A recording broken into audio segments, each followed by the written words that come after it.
So a really important part of my journey has been the founding of INCITE, Women of Color Against Violence, which is now Women, Transgender, and Gender Nonconforming People Against Violence.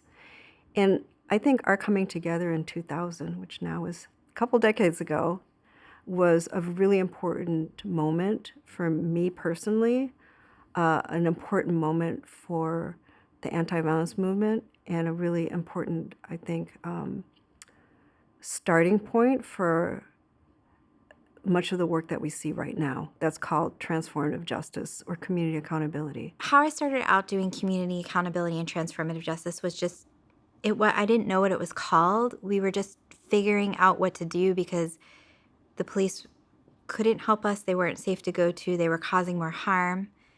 And also social services didn't know what to do with us. And so because I was part of a community that were doing illegal things all the time or existed illegally, either without documentation or because they were involved in the sex trade or because they were using drugs. We just had to figure these things out. So it started out really organically. And then somewhere around 15 years ago, someone labeled what we were doing as community accountability or transformative justice. And we were like, oh, there's a thing for this.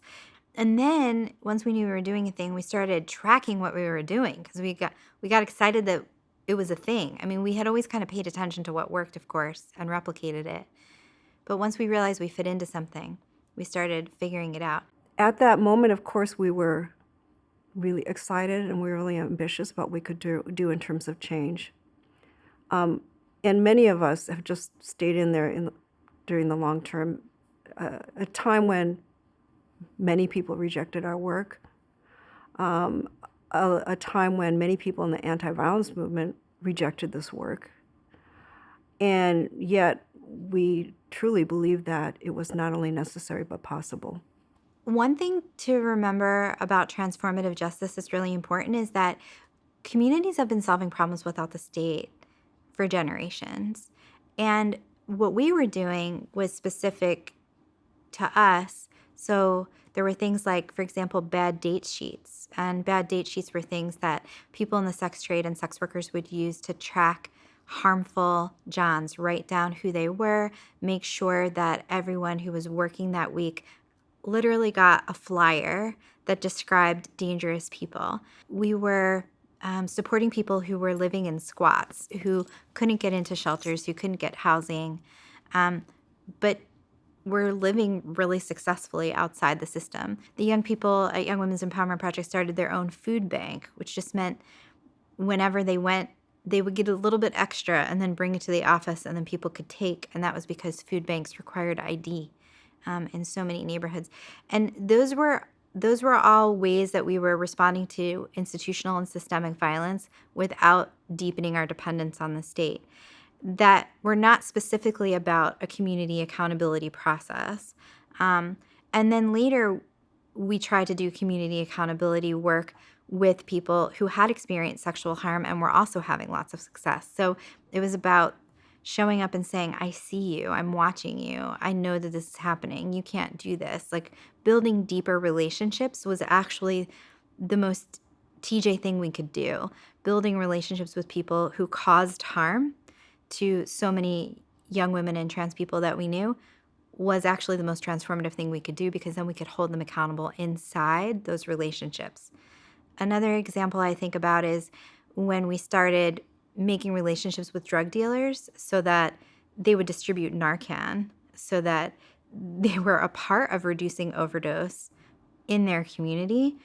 That's transformative justice. So when that got named for us, we were like, whoa, all of these strategies have a place. Like we finally have a place somewhere. We didn't know that. In the past few years, we've seen a shift.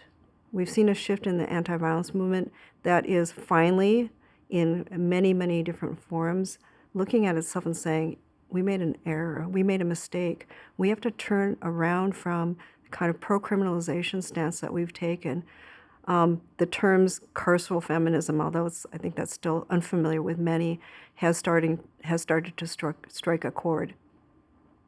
we have seen changes in the last couple years where many anti-violence coalitions, for example, domestic violence and sexual assault, who really turned away from our work for so many years, are starting to turn towards it. And not only turn towards it, but ask us to come and speak at their coalition meetings. They're starting to actually change policies in different states where they would have supported almost any pro-criminalization policy and now are fighting against them. That is something that we hoped would happen, but something that is shocking all the same. I would say in the last couple years, though, there has been such a demand that it is also comes from a space where I think we couldn't call it anything but co-optation. And that is people calling work transformative justice when they actually want to partner with law enforcement to do work that is really diversion. Where I believe that there's going to be a lot more money coming in to restorative justice. And this is not meant to be disrespect for people who are using the term restorative justice, but there are forms of restorative justice that are much more compliant with or in partnership with law enforcement, for example. I think we're looking at this kind of wave coming that it's so close in some ways, and it's also something I've never experienced before in my lifetime, that I'm really struggling to understand both what it means, but also what we need to do. I don't know if it's resist it or to keep what we've built intact so that it doesn't get washed away by what I see as this tide coming in. This is a conversation many of us are having right now. Different people have different thoughts about this. I think it's something that is very serious concern, and one that I am hoping that we can look back and learn from other people in history that have faced the same these same dynamics of co-optation, but we're in a different era.